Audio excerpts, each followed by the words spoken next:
mtoto wangu, serikali nione,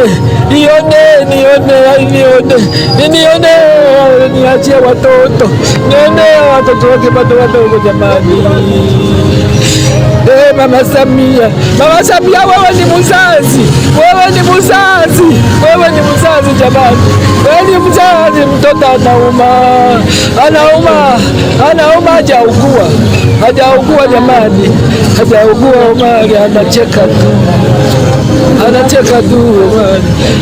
tu, ananitania, anaita we mama yangu, mama Eli uko wapi? Mama ameridhika kuzika sasa.